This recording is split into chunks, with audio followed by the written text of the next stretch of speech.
Bonjour Samir Bouzidi, merci d'être venu nous rendre visite au studio de Financial Afrique ici à Dakar. Et j'espère que vous vous y plaisez à Dakar et que vous regardez l'Afrique un peu depuis la capitale de l'ex-Afrique occidentale française avec, j'imagine, beaucoup d'optimisme. Oui, merci déjà à toi, Adama, et c'est toujours un plaisir. Merci à toute l'équipe de Financial Afrique. Moi, c'est toujours un plaisir de revenir à Dakar.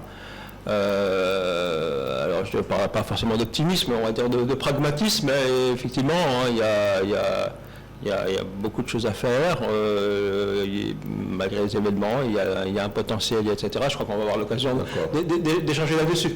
Effectivement. Alors, vous avez vu ces images choc de l'université Cheikh Anta Diop de Dakar en feu suite aux manifestations qui ont suivi le verdict, le prononcé du verdict condamnant en opposant en l'occurrence Ousmane Sonko à 2 ans de prison ferme dans l'affaire l'opposant à une Sénégalaise du nom de Adji Sarr. Samir, qu'est-ce qui vous inspire ces événements finalement? Je ne veux pas vraiment trop rentrer dans l'aspect politique. Ça m'inspire effectivement un énorme gâchis. Hein. Je crois que c'est la première réaction, parce que ce Sénégal que j'aime tant et que je connais depuis 20-25 ans, je le vois évoluer positivement, et c'est des événements comme ceux-là qu'on ressent un peu comme des coups d'arrêt, comme on ressent comme des coups d'arrêt. Alors j'ai eu particulièrement beaucoup de peine sur l'épisode de l'université, brûler le savoir, sur quelque chose qui a vraiment longtemps été la vitrine du Sénégal, hein, cette grande université internationalement, mondialement connue, hein, qui a formé des générations de médecins, etc. africains. Beaucoup de peine, mais pour être honnête avec toi, Adama, pas complètement surpris, hein, parce qu'effectivement je vis un peu en immersion au Sénégal. Ça montre quelque part la place du savoir dans ce pays et en Afrique. Hein, je crois qu'il y a quelque chose qu'il faut pointer, hein, à la lumière de ces tristes événements, c'est cette chute des valeurs, justement. Voilà, est-ce à dire que dans cette Afrique pré-émergente, les valeurs, le savoir, les connaissances n'ont plus droit de citer? En tout cas, ceux auxquels on a assisté là et dans d'autres pays, c'est un peu quelque part révélateur, et j'espère que nullement prémonitoire de quelque chose qui peut demain être pire. Mais je le vois avec mon recul, hein, moi étant très engagé sur les diasporas. D'ailleurs, on aura l'occasion de revenir sur ce sujet-là, parce qu'il faut écouter davantage les diasporas. Les diasporas ressentent cette chute de valeur, hein. D'ailleurs, ils en sont même des victimes collatérales. Je sens qu'il y a une chute des valeurs, le travail est devenu une peine, il y a une culture du don, hein, dans ces pays-là, qui font que j'ai peur que ça vienne hypothéquer un peu l'avenir et la croissance de ces pays-là. Voilà, pas dire le développement. Voilà, justement, pour rappel, on a vu l'université Cheikh Anta Diop en flammes, mais aussi 100 bus de la Société nationale sénégalaise, la Société de transport Sénégal Demdik, 100 bus en feu, une tentative d'attaquer le train express régional avec une gare qui a été brûlée, une tentative même de bloquer le bus de transit rapide, c'est le BRT, les fameux bus électriques qui devront bientôt contribuer à soulager une partie des immenses embouteillages que nous connaissons à Dakar. Et cela m'inspire un titre un peu provocateur, certes, mais quand même qui n'en reste pas moins une réalité au vu de ces saccages. Et si l'Afrique refusait le développement, Samir Bouzidi? Je crois que parler de développement et de développement inclusif aujourd'hui en Afrique, franchement, il ne faut pas se mentir. Il ne faut pas se mentir. Moi, je travaille dans le cadre de mes activités sur la diaspora sur une quinzaine de pays d'Afrique subsaharienne. Là où je vais aujourd'hui, à des intervalles réguliers de quelques mois, je vois beaucoup plus de belles voitures, toujours plus de belles voitures, mais aussi toujours plus de quartiers pauvres et de bidonvilles. Ça, c'est la réalité. Moi, je suis loin...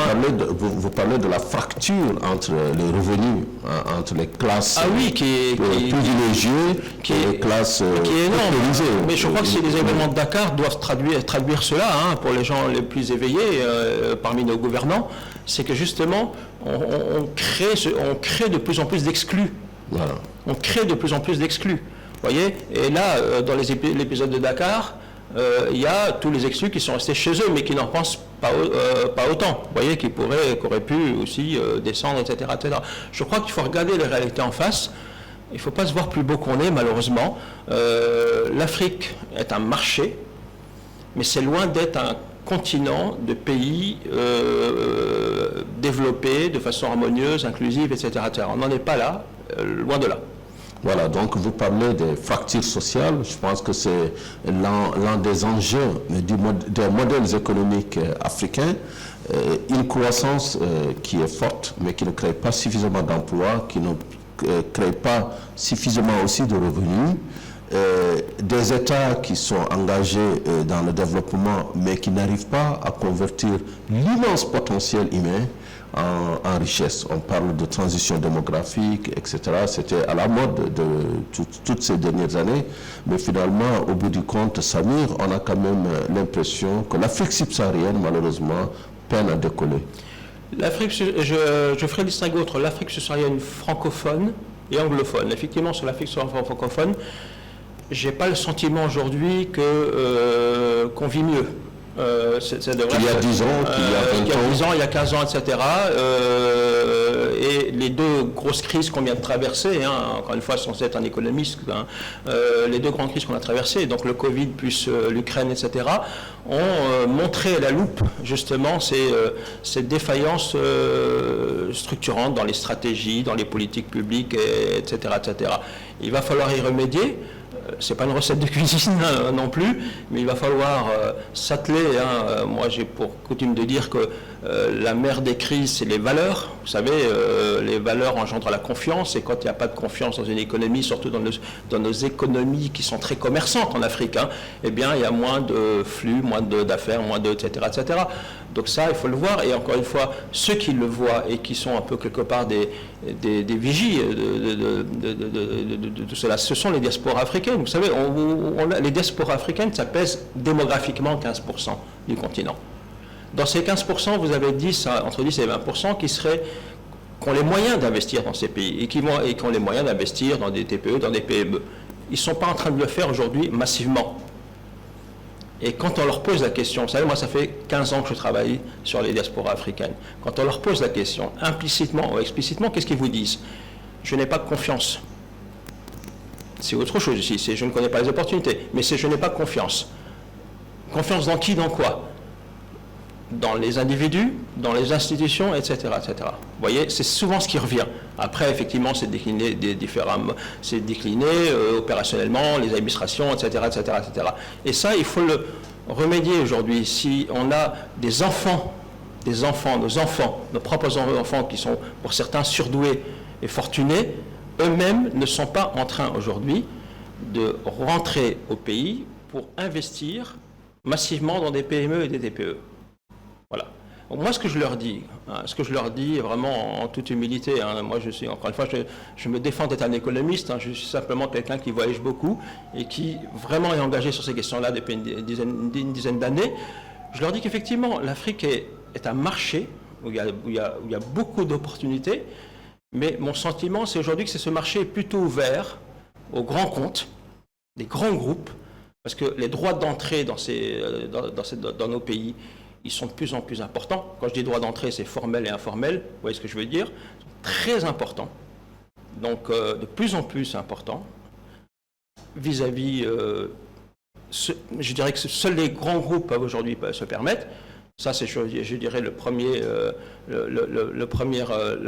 axe d'opportunité pour les grands groupes. Sinon, c'est le marché complètement informel. Vous voyez, aujourd'hui, c'est un peu comme ça que je vois malheureusement le marché en termes d'opportunités. C'est du grand groupe, français, asiatique, turc, marocain, ce que vous voulez, et un angle qui est informel. Au milieu, il y a de la TPE, il y a de la PME, hein, c'est ça qui fait, qui crée de la valeur, etc.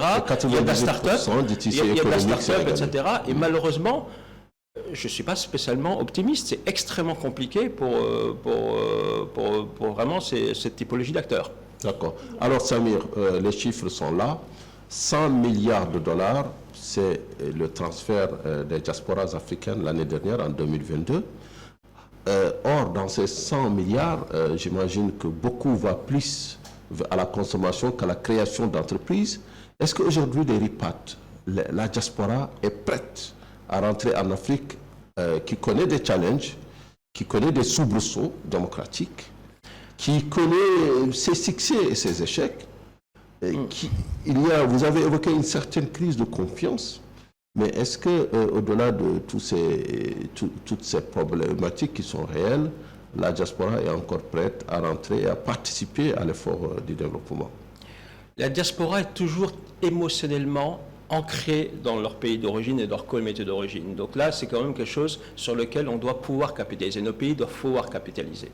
Donc vous avez des enfants, nos propres enfants qui sont à l'étranger et qui sont quotidiennement connectés aux informations, etc., de leur pays d'origine, leur famille, etc., etc. Donc ça, c'est quelque chose sur lequel il faut capitaliser. Maintenant, pour être franc, sincère avec vous, puisque vous m'avez invité et que vous savez comment je fonctionne, il n'y a pas de confiance. Aujourd'hui, très peu le phénomène des repas. D'ailleurs, j'étais invité il y a 15 jours aux assises de la transformation digitale en tant que speaker pour parler justement de ce phénomène des repas. Ça ne pèse pas énormément en termes vraiment macroéconomiques, etc. On est en train de parler de quelques centaines de personnes par pays, grand maximum, rapporté à des diasporas qui sont composées de plusieurs millions de personnes. C'est pas énorme. On en parle aujourd'hui beaucoup des repas. Pourquoi? Parce que les médias se sont saisis de la question. Il y a de nouveaux profils de repas. Les anciens repas, il faut quand même se rappeler que le repas, c'est pas une invention.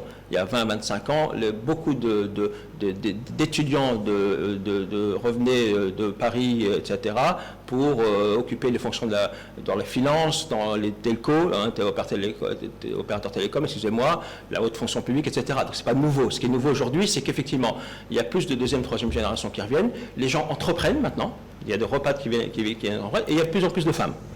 Voyez. Donc, mais c'est honnêtement pas assez structurant, surtout qu'on est quand même sur des soldes de mobilisation de compétences qui sont très déficitaires. Aujourd'hui, selon les pays africains, vous avez 10 départs pour une arrivée en termes de compétences.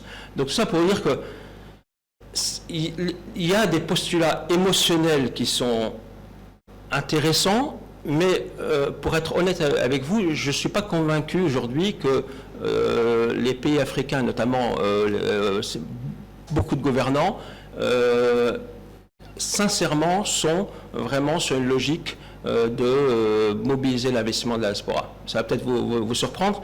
Je suis pas loin de penser le contraire. Aujourd'hui, le pacte implicite dans beaucoup de pays africains avec la diaspora, c'est fais ton transfert d'argent depuis l'étranger, mais reste là où tu es. Voyez, c'est ce que je vois sur le terrain. C'est ce que je vois sur le terrain. C'est qu'on fait un peu de com de temps en temps, vous voyez, pour dire qu'il faut ménager les intérêts politiques partisans de certains, mais dans la réalité, il y a très peu d'actions qui vont dans le sens d'une intégration humaine et économique de la diaspora. Parce que ce fameux diaspora round qui va aller chercher les compétences de la diaspora, l'investissement de la diaspora, il ne faut pas rêver. Il se fera, la condition numéro 1, c'est qu'on décide d'intégrer humainement les diasporas dans leur pays. Je pense que cette décision doit s'intégrer dans les politiques de développement parce que, encore une fois, quand on se pose cette question, et si l'Afrique refusait le développement, ça nous replonge quand même dans l'obligation d'une autocritique des politiques de développement actuelles. Est-ce qu'on pense suffisamment à la PME portée par la diaspora ou non? Est-ce qu'il y a des moyens d'accompagnement de la PME? Est-ce qu'il y a des politiques fiscales favorables aux PME africaines? Est-ce que le local content qui figure maintenant dans la plupart des codes miniers et pétroliers est appliqué? Est-ce qu'il y a finalement de l'avenir pour, pas seulement la diaspora, mais pour l'entrepreneuriat endogène en Afrique? Oui, c'est tout le bon sens, hein, et c'est le pragmatisme est là aujourd'hui. De toute façon, beaucoup de nos gouvernants en Afrique n'auront pas le choix. Hein. Il y a un péril jeune, si je puis dire. Il y a un péril jeune aujourd'hui qui pousse. Hein. On l'a vu à Dakar, mais c'est une menace qui prévaut dans beaucoup de pays. Et il va falloir effectivement, non pas complètement aujourd'hui simplement décider, il va falloir mettre en œuvre des réformes, et plus que des réformes, c'est aménager complètement des écosystèmes. Vous voyez, on n'est plus sur du dispositif. On est sur de l'aménagement d'écosystèmes. Pourquoi les pays d'Afrique anglophone aujourd'hui réussissent plutôt moins mal sur la mobilisation de l'investissement de leur diaspora? C'est qu'ils sont sur des écosystèmes qui sont beaucoup plus transnationaux, beaucoup plus libérés. Aujourd'hui, dans un pays comme le Nigeria, vous êtes une compétence de la diaspora nigériane aux US dans la banque, vous pouvez même monter une banque au Nigeria. Vous voyez ? Ce qui est beaucoup plus compliqué dans un pays comme le Sénégal, où il y a effectivement beaucoup de terrains gardés, etc. J'espère qu'effectivement nos gouvernants vont suivre. Vous savez, moi je vois ces espèces de, comme diraient les médecins, ces espèces de calcul bénéfice-risque. Vous voyez, il y a encore beaucoup de nos politiques qui se disent est-ce que je vais peut-être fournir un peu plus de développement à un moment donné en intégrant un peu plus la diaspora, mais je vais quand même à cause de ça monter le risque politique. Vous voyez, parce que les diasporas, surtout celles qui ont les moyens d'investir, elles vivent dans des démocraties. Elles ne sont pas non plus parfaites, mais elles vivent dans des démocraties. Ils ont d'autres standards en termes de droits de l'homme, etc., etc. Et quand vous décidez d'intégrer des milliers de personnes qui ont de l'argent, qui sont entrepreneurs, etc., vous pouvez un peu, quelque part, c'est perçu comme ça, fabriquer un peu vos futurs opposants. Je le constate, je ne vais pas citer de pays, mais je pense que nos auditeurs les reconnaîtront. Je vois aujourd'hui 5-6 pays qui sont clairement dans ce schéma-là. Voilà, donc de la diaspora comme potentiel perturbateur. Une menace politique. Oui, une menace politique, tout à fait. Oui. Effectivement. En tout cas, c'est très intéressant, Samir Bouzidi. Je rappelle que vous êtes de passage à Financial Afrique. Alors, vous avez beaucoup parlé de l'Afrique anglophone qui réussirait beaucoup mieux, en tout cas plus que l'Afrique francophone. Mais quand on regarde le cas du Ghana, un pays qui vient de tomber en défaut de paiement, quand on voit même le Nigeria que vous venez de citer, un pays quand même qui a beaucoup de challenges en termes de sécurité, en termes de développement, avec des pénuries immenses. Quand on voit certains petits pays comme le Libéria et la Sierra Leone, on n'a pas quand même l'impression que ces pays se porteraient mieux que le Bénin, mieux que la Côte d'Ivoire surtout, ou bien mieux même que le Sénégal. On a vu des images de ces manifestations, mais au-delà, le Sénégal reste quand même sur une trajectoire de développement appréciable depuis, je dirais, 10 ans. Oui, tout à fait. Tout à l'heure, j'ai dit que les pays anglophones réussissaient moins mal que les pays d'Afrique francophone. Ensuite, que peuvent faire les transferts de la diaspora face à des mauvais choix politiques, des enjeux qui sont inconsumérables dans ces pays-là, effectivement. Ce que je vois par contre, c'est qu'effectivement, il y a beaucoup plus d'investissements de création d'entreprises dans certains États fédérés du Nigeria. Le Kenya, la plupart des grosses startups valorisées des millions de dollars sont créées par la diaspora au Kenya, etc. Encore une fois, la diaspora n'est pas la panacée. La diaspora, aujourd'hui, dans sa fonction première, sert un peu de sécurité sociale. C'est un peu la sécurité sociale, entre guillemets, qui n'existe pas dans ces pays-là. Donc on aide des familles à survivre. On développe quelques projets structurants, notamment dans les pays anglophones. Mais ça ne suffira jamais. Et pourtant, vous savez, les transferts de la diaspora africaine en Afrique, ça oscille entre 2-3% et 35% du PIB. C'est quand même, pas rien. C'est quand même pas rien. Vous voyez, c'est quand même pas rien. Surtout que vous avez parlé tout à l'heure du chiffre de 100 milliards, qui est très sous-estimé, parce que là, on parle toujours du formel. Et vous savez mieux que moi que l'informel dans nos pays, il faut multiplier. Alors, pour finir, Samir Bouzidi, puisqu'on a parlé du développement, on a parlé de ce qui s'est passé récemment à Dakar, on a parlé de l'anglophonie, de la francophonie. Pour finir, si vous devez conseiller les États africains à mobiliser leur diaspora au service du développement, qu'est-ce que vous leur diriez? Il faut déjà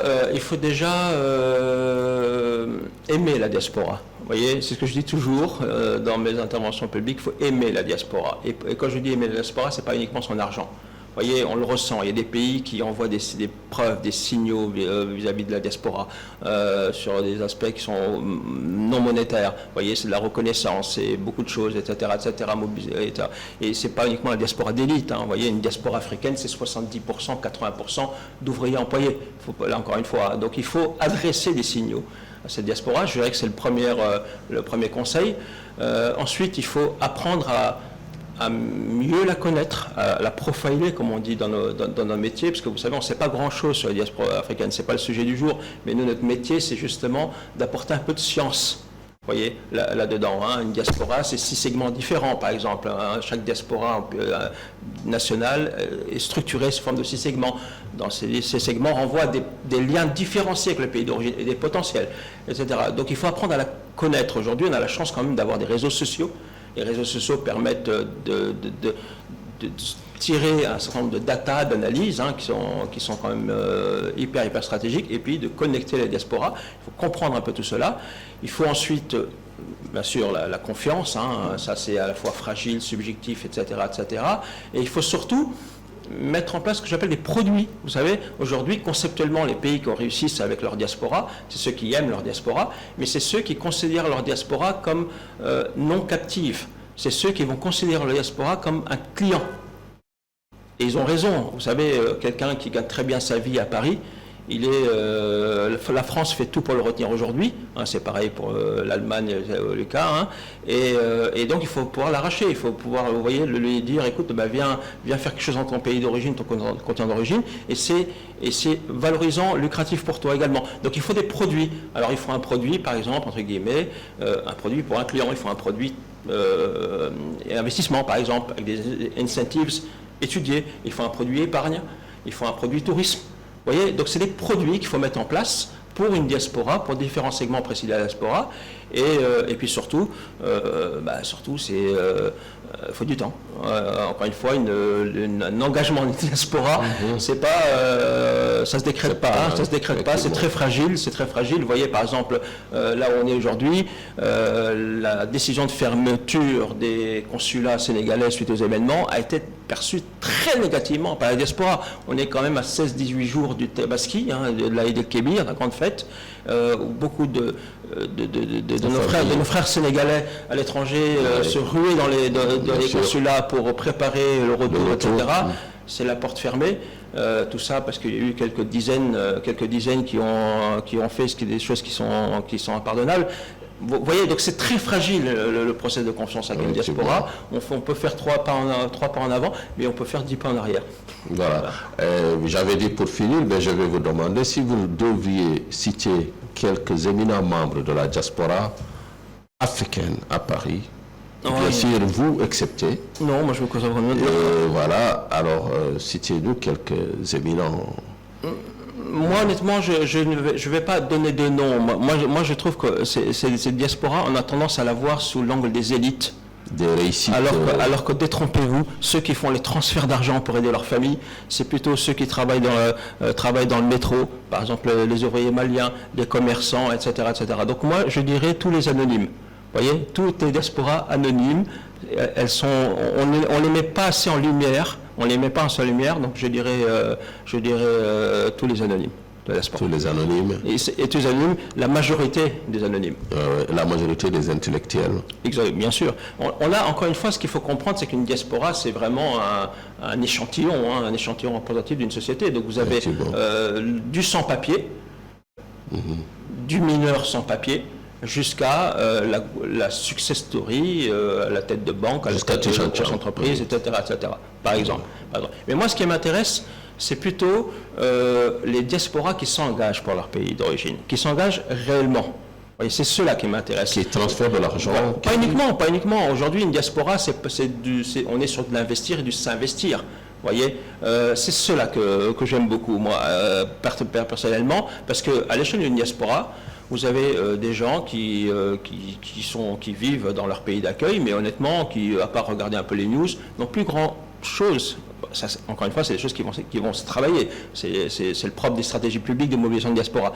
Moi, ce qui m'intéresse, c'est ceux qui s'engagent, c'est-à-dire que ceux qui font du transfert d'argent, qui aident la famille, ceux qui investissent, ceux qui font du soft power. Il y a énormément de gens qui font, malheureusement, qu'on ne médiatise pas assez. Moi, je trouve qu'on médiatise toujours les mêmes, mais que ce n'est pas souvent ceux qu'on médiatise le plus qui en font le plus. Dans la réalité. En tout cas, c'est ce que je vois moi en tant comme de terrain. Ensuite, je ne sais pas si tu peux me permettre, je voudrais aussi rebondir sur le programme justement Invest in Diaspora. Oui, tout à fait. Donc c'est l'occasion. Donc grâce au soutien de l'AIMF, l'Association internationale des maires francophones, avec qui on a co-organisé un gros colloque, tu étais présent d'ailleurs à Lama, je te remercie, fin avril à Paris.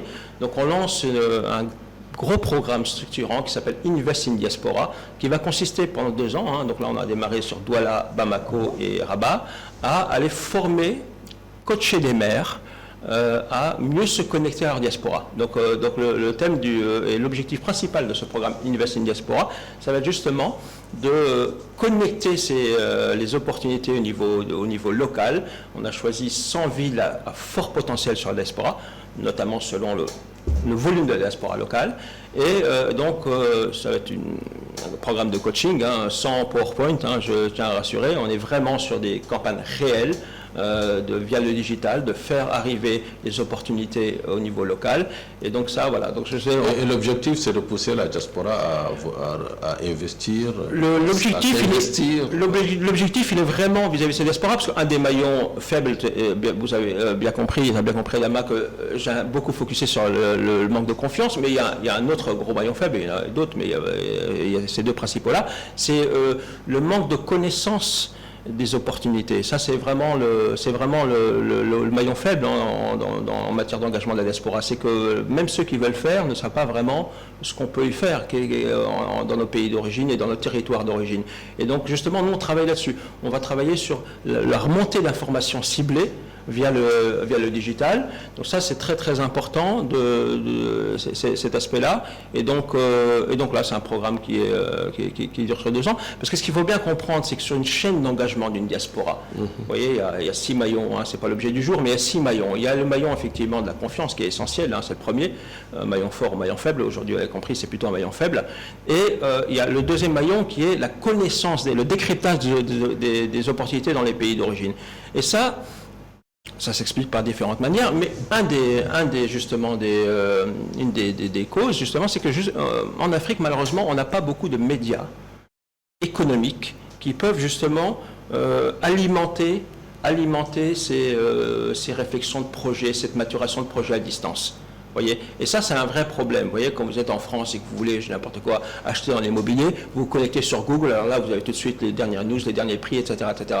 C'est très compliqué vis-à-vis d'une diaspora qui n'est pas elle-même à la base souvent chef d'entreprise dans le pays d'accueil, de maturer un projet à distance. Si on n'a pas les inputs, voyez, alors que font nos diasporas? Par défaut, on a la famille, qui reste une source subjective, pas du tout fiable. Subjective et pas du tout fiable. Et d'ailleurs, vraiment, ce qu'on appelle dans notre jargon des marketeurs, les néo-nationaux, donc les profils 4 sup de la diaspora, ne font pas trop confiance. Oui, voyez, malheureusement, il n'y a pas beaucoup d'alternatives. Voilà, il n'y a pas un écosystème. Mis à part Financial Afrique. Merci pour la publicité. Mais au-delà de l'information même, je pense qu'il faudrait un écosystème d'accompagnement. Bien entendu. Ensuite, par le pays, par la mairie, par d'autres organismes pour permettre. C'est pour ça que d'où justement le programme Invest in Diaspora, qui va consister justement à faire monter les collectivités locales via les mairies comme des acteurs, tiers de confiance, facilitateurs, etc., dans cette chaîne d'engagement. Donc ça, c'est très très très important. En matière d'écosystème, effectivement, je l'ai dit tout à l'heure, on n'est plus sur des problèmes de dispositifs, on est sur des problèmes de refonte des écosystèmes. À mon avis, il faut s'inspirer de ce qu'on fait dans les startups. Oui. Même si je regrette qu'aujourd'hui, quand on parle que d'investissement, on ne met en avant que les startups. Oui. avec tout le respect que j'ai pour ces entrepreneurs des startups, les enjeux les dépassent. Aujourd'hui, il faut nourrir des populations, il faut les soigner. On en est là aujourd'hui et il faut surtout créer des emplois par milliers. Donc ça, c'est effectivement beaucoup plus l'industrie, beaucoup plus etc. Donc ça, effectivement, s'inspirer de l'écosystème startup, ça me paraît intéressant. Moi, je rêverais, par exemple, qu'on mette en place des incubateurs dans l'agroalimentaire, par exemple. Vous voyez, ça tombe bien, parce que toutes mes études montrent que c'est vraiment le secteur chéri des diasporas. L'agroalimentaire. L'agroalimentaire. Bon, vous avez l'immobilier qui est un investissement non productif par défaut, vous voyez, mais dans les secteurs productifs, on vient de mener sur 2 ans 10 études sur 10 diasporas différentes, c'est l'agroalimentaire numéro 1. Et très nettement détaché. Ensuite, vous avez les nouvelles technologies, etc. C'est vrai. Mais vous avez l'agroalimentaire. Donc il y a vraiment quelque chose à faire là-dessus, inspiré de l'écosystème start-up. Et c'est parce qu'il me semble, encore une fois, que nos gouvernants devraient se fixer comme première priorité.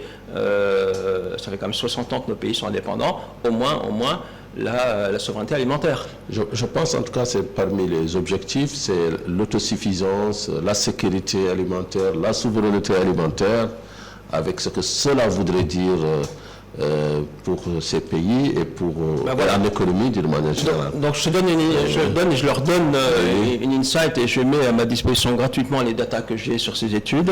Les diasporas sont là-dessus des potentiels investisseurs et ils viendront vraiment si les dispositifs sont bien étudiés.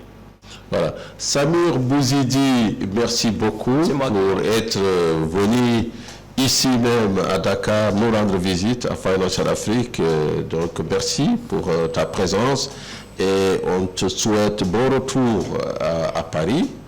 Et on attend de la diaspora africaine d'une manière générale un engagement encore beaucoup plus grand, même si elle fait déjà beaucoup en termes de transfert, en termes d'investissement, en termes aussi de promotion de leurs pays respectifs. On aimerait une diaspora beaucoup plus panafricaniste que nationale, beaucoup plus circulaire et beaucoup plus vraiment africaine. En tant que Financial Afrique, c'est un peu notre credo, le panafricanisme. Et on espère que cette crise de confiance va se résorber très vite. Merci, et moi je l'espère également. En tout cas, on y travaille. On y travaille. Merci beaucoup. Merci à tous.